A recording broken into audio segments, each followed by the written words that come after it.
아멘. 남의 떡이 커 보인다는 말이 있습니다. 이것은 우리 인간의 본성을 꿰뚫는 그런 속담이라고 할 수가 있는데요. 우리 인간은 언제나 비교하기 때문에 불행하다고 합니다. 어린아이는 자신의 손에 있는 그 먹을 것을 가지고도 부모님 손이나 또는 형제, 친구의 손에 있는 다른 것을 보고 욕심을 내게 됩니다. 이미 자신의 손에 있는 것으로도 충분하지만 굳이 다른 것이 필요 없음에도 불구하고 욕심을 내고 그러다가 자신의 손에 있는 것까지 놓쳐버리는 그런 경우를 보게 되는 것입니다. 모세는 하나님의 부르심을 받고 이스라엘을 이끌고 출애굽을 하였습니다. 광야에서 이스라엘 백성들을 40년 동안 인도하였습니다. 이제 바로 자신의 눈앞에는 하나님께서 약속하신 약속의 땅, 젖과 꿀이 흐르는 가나안 땅이 있습니다. 요단강만 건너면 아브라함과 이삭과 야곱에게 약속하여 주셨던 그 축복의 땅이 바로 눈앞에 있는 것입니다. 그런데 바로 지금 자신의 눈앞에 하나님의 약속하신 땅이 있음에도 불구하고 모세는 그 가나안에 들어가지 못합니다. 모세가 가나안 땅에 들어가지 못하는 이유를 자신은 이렇게 설명하고 있습니다. 26절 말씀에 보면 여호와께서 너희 때문에 내게 진노하사 내 말을 듣지 아니하시고 내게 이르시기를 그만해도 족하니 이 일로 다시 내게 말하지 말라. 광야 40년 동안 이스라엘 백성들은 끊임없이 하나님께 반역하고 원망하고 불평하였습니다. 성경의 표현대로 목이 굳은 백성이었고 그들은 교만하고 거만한 마음으로 항상 하나님께 만족하지 못하였던 사람들입니다. 그런 이스라엘 백성들에 대해서 하나님은 성경에 내가 10번이나 그들에게 진노하였다고 말합니다. 10번이겠습니까? 40년 동안 아마 하나님께서는 수없이 많이 이스라엘 백성들에게 진노하였을 것입니다. 하나님께서 이스라엘 백성들에게 진노하실 때마다 모세는 그 하나님의 진노를 막아섰다라고 성경은 기록합니다. 끊임없이 원망하고 불평하였던 이스라엘 백성들, 그리고 그들을 향해 진노하셨던 하나님. 성경을 보게 되면요, 40년 동안 하나님께서 딱 한 번 모세에게 진노하셨습니다. 그것이 언제입니까? 우리가 잘 알고 있는 무리바 사건입니다. 본문 말씀에 모세가 말하듯이 너희 때문에 내게 진노하사, 하나님이 한 번 진노하셨는데 그것이 바로 무리바 사건이라는 것입니다. 모세오경을 보게 되면요, 모두 2번의 무리바 사건이 있습니다. 명칭은 무리바라고 똑같이 나오기 때문에 우리가 같은 사건으로 오해하기 쉬운데요. 이 두 사건은 일어난 시간이 다 다릅니다. 첫 번째 출애굽기 17장에 기록되어 있는 무리바 사건은 출애굽한 지 얼마 되지 않은 시점에 일어난 사건입니다. 이스라엘 백성들이 르비딤이라는 곳에 머물게 되었습니다.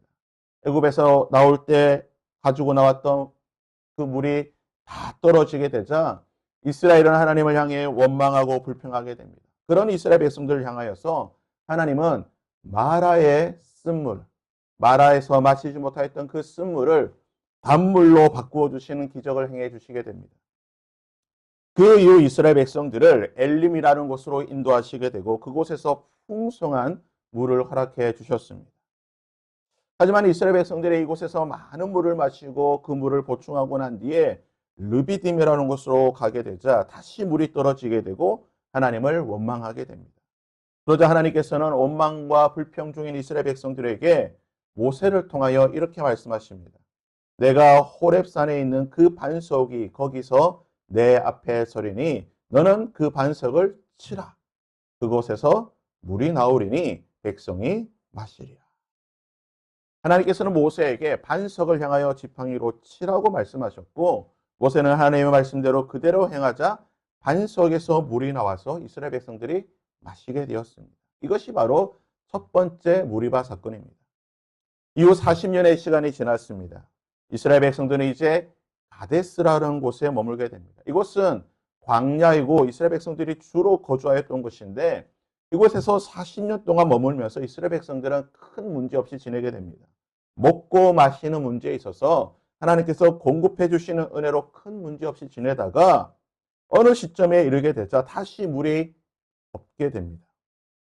마실 물이 없게 되자 이스라엘 백성들은 다시 한번 하나님을 향해 원망하게 되고 하나님께서는 이스라엘 백성들을 향하여서 모세를 통해 이렇게 말씀하십니다. 내 지팡이를 가지고 내 형 아론과 함께 회중에 모으고 그들의 목전에서 너희는 반석에게 명령하여 물을 내라. 하나님께서는 모세를 향하여 반석을 향하여 명령하면 물이 나올 것이라고 말하였지만 모세는 하나님의 말씀대로 하지 않고 이렇게 하게 되죠. 모세가 그의 손을 들어 그의 지팡이로 반석을 2번 치니 40년 전에 하나님께서는 모세에게 말씀하시기를 반석을 치라고 말씀하셨고 40년이 지나고 나서는 반석을 향해 명령하라고 말씀하셨지만 모세는 40년이 지나고 난 뒤에도 다시 반석을 2번 치게 됩니다. 이 일로 말미암아 하나님께서는 여호와께서 모세와 아론에게 이르시되 너희가 나를 믿지 아니하고 이스라엘 자손의 목전에서 내 거룩함을 나타내지 아니한 고로 너희는 이 회중을 내가 그들에게 준 땅으로 인도하여 드리지 못하리라. 이 2번째 무리바 사건으로 인하여서 모세는 가나안 땅에 들어가지 못하게 됩니다. 자, 여러분 모세의 입장을 한번 생각해 보십시오. 모세가 얼마나 억울하겠습니까? 40년 동안 그는 충실하게 아주 하나님의 말씀에 순종하였습니다. 말을 듣지 않고 고집세고 완고하고 교만하고 불평하고 원망하는 이스라엘 백성들을 40년 동안 정말 하나님의 말씀대로 잘 인도하고 목양하였고 원망과 불평 없이 하나님의 말씀에 순종하고 충성하였는데 40년이 끝나는 그 시점에 모세가 딱 한 번 하나님의 말씀에 순종하지 못했어요. 얼마나 그 마음 가운데 답답하고 그 마음이 억울했든지 그는 2번 반석을 치게 되는 40년 전의 기억을 되새기면서 단지 반석을 2번 쳤을 뿐인데 이 사건으로 말미암아 들어가지 못하게 된 것입니다. 모세면 얼마나 억울하겠습니까? 40년 너무 말씀에 잘 순종하였는데 딱 한 번 순종하지 않았다고 들어가지 못하게 된 것입니다. 그런데요, 모세의 생각과 하나님의 생각은 달랐습니다. 모세는 자신이 가나안에 들어가지 못한 것을 이스라엘 백성들, 그들의 원망과 불평으로 인한 자신의 실수라고 말하게 되었지만 하나님은 이렇게 말씀하셨습니다. 내게 이르기를 그만해도 족하니 이 일로 다시 내게 말하지. 하나님의 말씀이 무엇입니까? 그만해도 이 말씀에 대한 히브리어 본문을 찾아보니까요. 그만해도 족하다. 이 족하다란 뜻이요. 차고 넘친다는 거예요. 이미 풍성하다는 거예요. 컵에 물을 부었을 때 그냥 찰찰찰 넘치는 것처럼 이미 풍성하게 넘칠 때에 족하다라는 단어를 쓰게 됩니다. 무슨 말입니까? 하나님께서 모세에게 40년 동안 이미 차고 넘치는 풍성한 은혜를 주셨다는 거예요. 한번 성경을 보게 되면요. 모세보다 더 많은 하나님의 은혜를 경험한 사람이 없습니다. 모세보다 더 많이 하나님을 만나고 모세보다 더 많이 하나님의 음성을 듣고 아니 하나님을 그 2눈으로 직접 봤던 사람 그 누구도 없습니다. 아브람도 경험하지 못한 은혜입니다. 다윗도 경험하지 못한 은혜입니다. 바울도 경험하지 못한 은혜를 모세는 경험하였습니다. 차고 넘치는 풍성한 은혜를 모세는 40년 동안 경험했다는 것입니다. 그 40년 동안 경험한 은혜에 비해서 가나안에 들어가 그 땅을 바라보는 것 아무것도 아니라는 겁니다. 세 발의 피처럼 비교할 수 없다는 겁니다. 지난 40년 동안 내가 너에게 이렇게 풍성한 은혜를 주었는데 겨우 가나안에 들어가고 싶은 것. 세 발의 피도 되지 않는 그 은혜를 내게 구하느냐.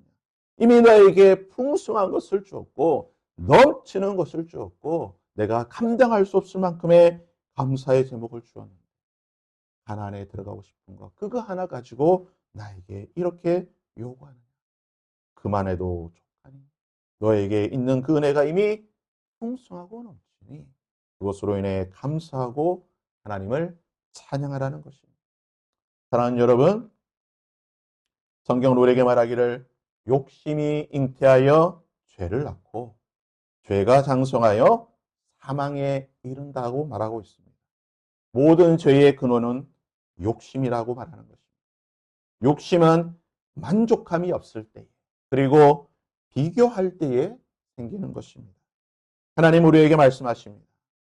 그만해도 하다.